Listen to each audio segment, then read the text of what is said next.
Okay guys, so in this video I'm going to show you how to solve inverse operations.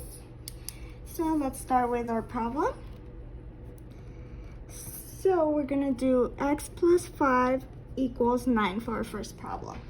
So what we're trying to do with inverse operations is that we're trying to isolate the variable, meaning that I have to get my x value alone.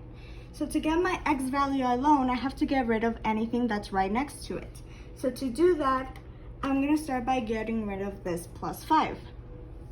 To get rid of this plus 5, I have to do its opposite. So the opposite of addition is going to be subtraction. So I'm going to do minus 5, which 5 minus 5 is going to give me a 0, and meaning that those cancel out each other. But whatever you do to one side of the equation, you have to do to the other side. So I also have to do minus 5 on my right side. So on here, we're going to end up having x equals, and it's going to equal 9 minus 5. So 9 minus 5 is going to be 4. So x equals 4. And that would be your answer. So let's do another problem like this one. So let's do example. We're going to do x minus 3 equals 7. So that's my second example that I'm going to show. So again, we're trying to get my variable alone. We're trying to isolate the variable. So I have to get rid of this minus 3. So to get rid of it, I have to do the opposite of subtracting, which in this case is going to be addition. So I'm going to do plus 3. Those end up canceling each other. But whatever you do to one side, you have to do to the other. So I also have to do plus 3 on this side. And my answer is going to end up being x equals, and it's going to be 7 plus 3, which is going to be 10. So x equals 10. And that's going to be your answer. Let's do 2 more examples like this for one-step operations on inverse, and then I'll show you guys 2 examples on multi-step inverse operations. So let's do another example on this one. My third example is going to be x divided by 2 equals 5. So again, we're trying to get rid of anything that's on the side of the x value. So to do that, I have to do its opposite. So in this case, we're doing divided by 2. So the opposite of division is going to be multiplication. So to get rid of that division, I'm going to multiply by 2 on both sides. And these are going to end up canceling. So we're going to end up having x equals, and it's going to equal 5 times 2, which in this case, it equals 10. And that would be your answer for this one. Let's move on to our fourth problem, example. So in this example, I'm going to do 2x equals 8. So we're trying to isolate my x value. So we're going to do the opposite. In this case, we're doing the opposite of multiplication, which is going to be division. So we're going to divide on both sides. These are going to end up canceling each other.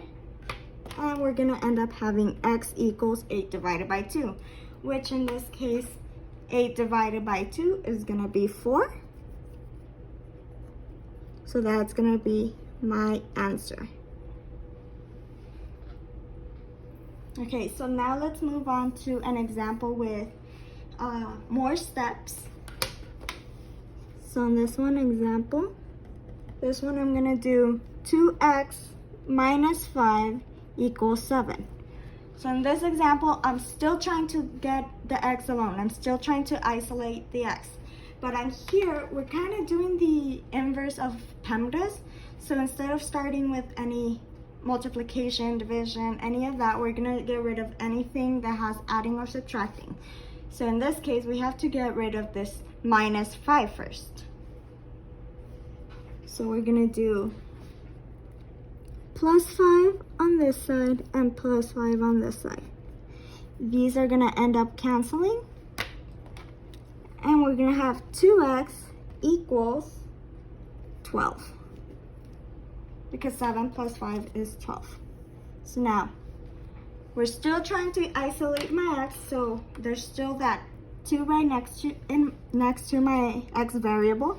So to get rid of it, we're gonna do the opposite of multiplication, which is gonna be division. So we're gonna divide by 2 on both sides.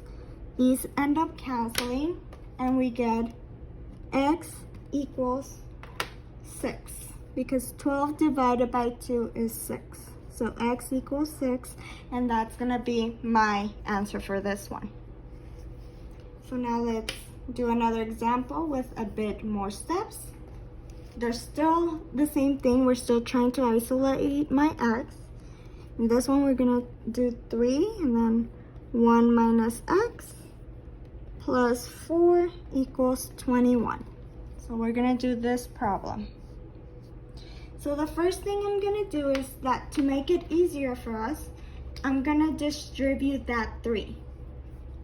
So I'm gonna take this 3 and use my distributive property inside of my parentheses. And I'm gonna do 3 times 1, which is gonna, so I'm doing these two, 3 times 1, which is gonna give me 3. And then 3 times negative x. So that's gonna give me a negative 3x. Everything else, since I was using my distributive property with the parentheses, everything else I'm just gonna bring it down. So the plus 4, I'm gonna bring it down here, and the 21, I'm gonna bring it down. So now, what you could do is combine like terms. So I'm gonna combine my like terms. So in this case, the like terms that I have are 3 and plus 4, meaning that I can add those two. So 3 plus 4 is gonna give me 7. And everything else that I didn't combine with the like terms, I'm gonna bring down. So the minus 3x and the 21. So right here now, what I can do is I can simplify it like I was doing the other ones. All I have to do is isolate my x, leave it alone. So to do that, I'm gonna start with anything that's not right next to my x. So I'm not gonna start with the 3 because that's being multiplied. I'm gonna start with my 7. So to get rid of the 7, I'm gonna subtract it. So I'm gonna do minus 7 on this side and minus 7 on this side. These end up canceling, and we get negative 3x equals, and then we're gonna do 21 minus 7. That's gonna equal my negative 3x. So that's gonna be 14. And then we're almost done. We just need to get rid of that negative 3 in front of my x. So to get rid of it, all I have to do is divide by negative 3 on both sides. These end up canceling, and we're gonna be left with x on this side. So we're left with negative 14 divided by 3. So you could leave that as a fraction, or you can turn it into a decimal. Just because it's easier for me and it looks nicer, I'm just gonna leave it as a fraction. So it's gonna be negative 14 divided by 3. That's gonna be my answer.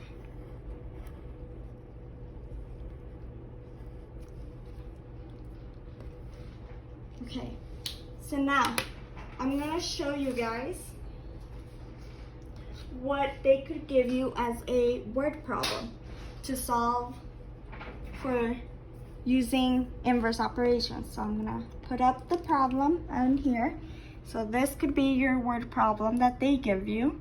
So in this one it says, use table to find the number of miles, and the miles are represented by my x variable. that you need to bike on Friday, so that the mean number of miles biked per day is 5.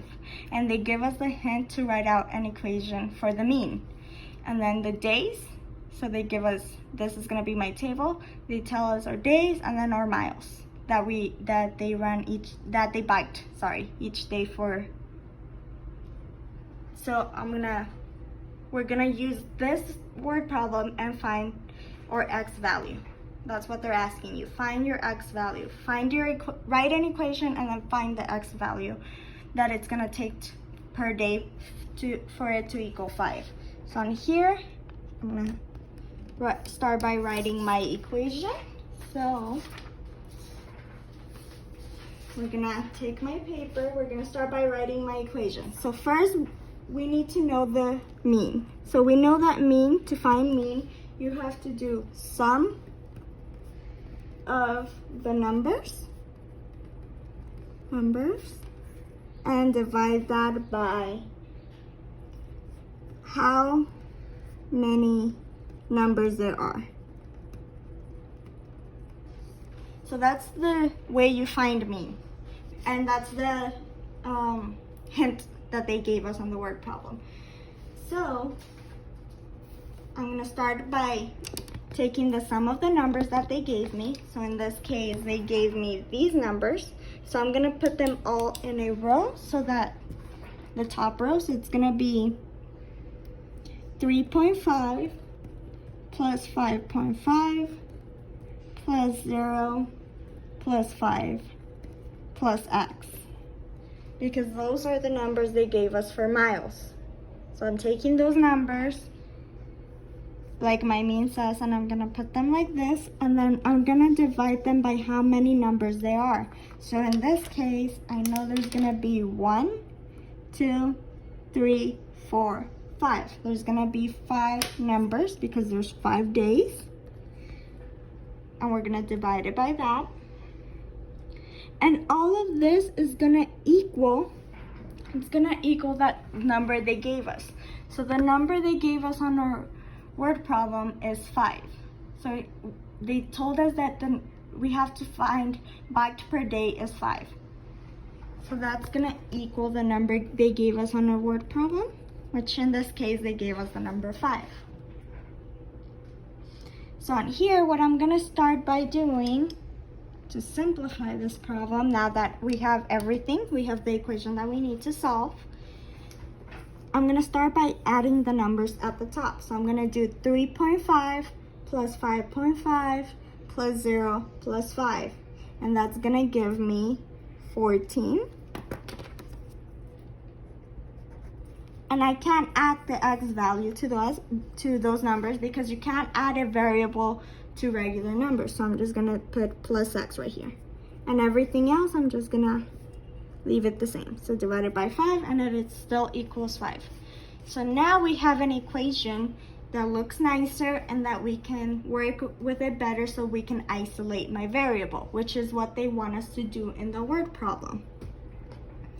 So to isolate my variable on here, what I'm gonna start by doing is getting rid of that 5 at the bottom.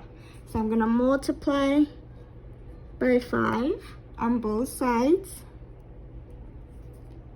These end up canceling, and we're gonna be left with 14 plus x equals 25. Because 5 times 5 is 25. And then now we look at my 14, and we're gonna get rid of that one. So on here, to get rid of it, I have to subtract on both sides, minus 14 on both sides. The 14s end up canceling, and my answer is gonna be x equals 11. That's gonna be your answer. So that's how you would do it if they give you a word problem like that. So the word